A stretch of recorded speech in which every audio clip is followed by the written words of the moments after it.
অর্ধবঙ্গেশ্বরী মা রানী ভবানীর প্রতিষ্ঠিত যিনি এই রাজবাড়ির মা ছিলেন শ্রী শ্রী জয় বাবা তারকেশ্বর শিব মন্দির। এটা প্রতিষ্ঠিত মোটামুটি 1027 সন। বর্তমান কাল 405 বছর বয়স হচ্ছে। অর্ধবঙ্গেশ্বরী মহারানী ভবানী তনয়া তারা সুন্দরী কর্তৃক 1027 বঙ্গাব্দে প্রতিষ্ঠিত শ্রী শ্রী বাবা তারকেশ্বর শিব মন্দিরটি নাটোর রাজবাড়িতে ঢুকতেই গেটের বাম পাশে চোখে পড়বে। রাজবাড়ির প্রধান ফটক দিয়ে ঢুকতেই পরিখার ঠিক উপরেই 400 বছরের ঐতিহ্যবাহী মন্দিরটি আপনাকে দেবে রাজকীয় স্পর্শ, যার ইতিহাস ও ঐতিহ্যের গল্প আমরা শুনব মন্দিরের পুরোহিতের মুখ থেকে। চলুন জেনে নেই। নমস্কার, আমি বাবা গোবিন্দ সাধু, এখানকার সেবায়ত পুরোহিত। এটা শ্রী শ্রী জয় বাবা তারকেশ্বর শিব মন্দির।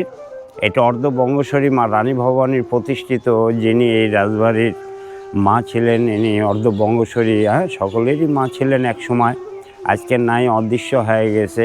এটা প্রতিষ্ঠিত মোটামুটি 1027 সন।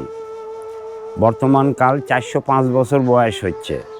এটা মাঝখানে অনেক দিন পরিত্যক্ত হয়েছিল, বহুকাল পরিত্যক্ত হয়েছিল, জর্জীর্ণ হয়েছিল। আবার সকলের উদ্যোগে এটা আবার সংস্কার করা হয়েছে। এখন 10-এর কাছে এটা দর্শনীয় স্থান। আর আমি এখানে সেবক হিসাবে এখানে থাকি। আমার নাম বাবা গোবিন্দ সাধু। ওনাদের তো কেউ নাই, এখন এটা 10-এর জায়গা, 10-এ মিলে করি কাজ, হারি জিতি নাহি লাজ। এটা 10-এর সেবা, 10-এর সাহায্যে এখন এই প্রতিষ্ঠানটা পরিচালনা হয়। আর প্রশাসনিকভাবে জেলা প্রশাসক, রাজস্ব বোর্ড, উনি সার্বিকভাবে এখানে নিয়ন্ত্রণ, সার্বিকভাবে দেখাশোনা, যত দেখভাল সব কিছু রাজস্ব বোর্ড করেন। আমরা পুরোহিত হিসাবে, ভগবানের সেবক হিসাবে ভগবানের পূজা পার্বণ করি, 10-এর একটু সেবা করি, এখানেই থাকি। অর্ধবঙ্গেশ্বরী মা রানী ভবানী এমন খ্যাতিসম্পন্ন ছিলেন যে মোটামুটি ভারতের যে তারকেশ্বর, দক্ষিণেশ্বর, তারাপীঠ, এগুলো সব এখান থেকে নিয়ন্ত্রণ করতেন। এখনও ওনার স্টেট আছে আপনার নিয়ামতপুর, রঘুনাথ, তারপর আপনার মা ভবানী স্টেট, তারপরে এখানে যা কিছু মহারাজা স্কুল, কলেজ, তারপরে নবাব সিরাজদৌল্লা কলেজ, এগুলো সবই ওনার দান। আর এটা ওনার বাড়ি ছিলেন, এমনই উনি সেবক ছিলেন যে ওনার বাড়িতে আসতো, উনি ফকির মিসকিন থেকে, সাধু সন্ন্যাসী থেকে যত মানব সেবা, ওই সময় উনি শ্রেষ্ঠ একজন মহিষী নারী হিসাবে সকলের কাছে পরিচিত লাভ করেছিলেন। এই পর্যন্তই আমি জানি। মন্দির শুধু দেখাশোনা করেন? জি।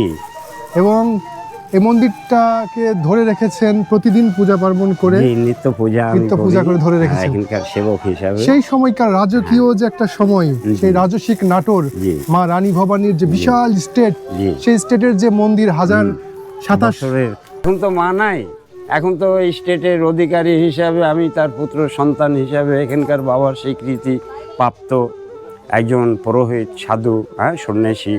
এখানে সন্তান থেকে শুরু করে যে আত্মবিশ্বাস নিয়ে আসে, তার সকলের আত্মবিশ্বাস বাবা পূরণ করে।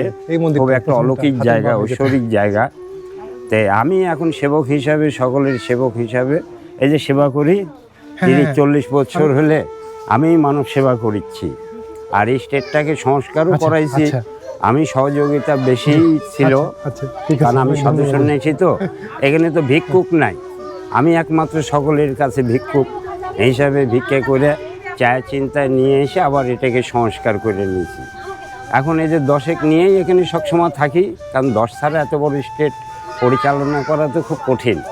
তাই জন্যে 10-এ মিলে এই স্টেটটা পরিচালনা করি। মায়ের পূজা হয়, কালী পূজা, দুর্গা পূজা, তারপরে আপনি জগন্নাথ দেবের রথযাত্রা, রামচন্দ্রের পূজা, তারপরে যে তারাপীঠ, তারা মায়ের পূজায় কয়েকদিন আগে হয়ে গেল, গঙ্গা দেবীর পূজা। এখানে 12 মাসে মানে 13 পার্বণ পূজা। আমরা পূজা পার্বণ নিয়েই সারা বছর এখানে থাকি, মানব সেবা নিয়েই থাকি। নমস্কার।